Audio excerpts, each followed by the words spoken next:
Le Maroc a failli me frustrer. Alors évidemment, ils avaient une pression de ouf, match d'ouverture, CAN à la maison, une formidable équipe, donc forcément tout le monde s'attend à ce que tu fasses des dingueries. Sauf que voilà, la CAN du Maroc, on retiendra qu'elle aura débuté avec un penalty qui a été arrêté. Raimi n'a pas réussi son exercice et finalement il a fallu attendre la seconde mi-temps parce que même si t'as fait un bon match, eh bien t'as mis du temps à tuer ton adversaire et t'as mis du temps à rassurer le peuple marocain. Voici les compositions qui étaient alignées. Pas d'Achraf Hakimi qui se remet encore un petit peu, mais Mazraoui a très bien fait le taf, passeur décisif très haut et profitant de la domination marocaine, il s'est fait plaisir. Saïs s'est blessé, c'est la mauvaise nouvelle, mais sinon, Brahim Diaz, quel joueur, il a été digne de son rang, c'est lui qui provoque le penalty qui malheureusement n'est pas converti par son coéquipier, c'est lui qui est buteur ensuite, qui offre le premier but et qui permet au Maroc de souffler un petit peu, c'est lui qui a été un modèle d'efficacité et de propreté au cours de cette rencontre. J'ai vraiment adoré son match et franchement, ça fait partie de ces joueurs de talent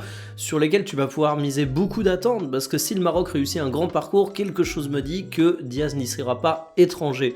On regarde les statistiques de la rencontre et on se rend compte tout de suite que le Maroc a ultra dominé. C'est pour ça que c'était un match assez frustrant, c'est parce que la possession était absolument énorme de la part des Marocains, mais tu commençais à avoir peur qu'il manque ce je ne sais quoi qui permet la conclusion de la rencontre, mais même en termes de cartes de passe, on se rend compte que la majorité des passes ont été faites dans le camp du Comore. Alors évidemment le Maroc a énormément de joueurs talentueux, mais le Maroc a quelques sujets d'infirmerie, le Maroc a une pression monumentale sur ses épaules, le Maroc espère compter sur un Achraf Hakimi qui va revenir, mais on ne sait pas exactement dans quel état physique il sera. Donc moi j'attends particulièrement le Maroc, parce que c'est également une nation que j'attends beaucoup pour la Coupe du Monde, et là tu te dis qu'ils peuvent être dans une période absolument formidable, mais il y a un gros challenge qui les attend, il y a également d'autres belles nations durant cette CAN, donc franchement c'est une équipe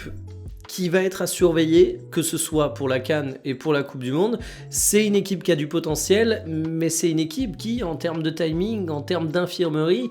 va devoir vaincre une adversité assez grande.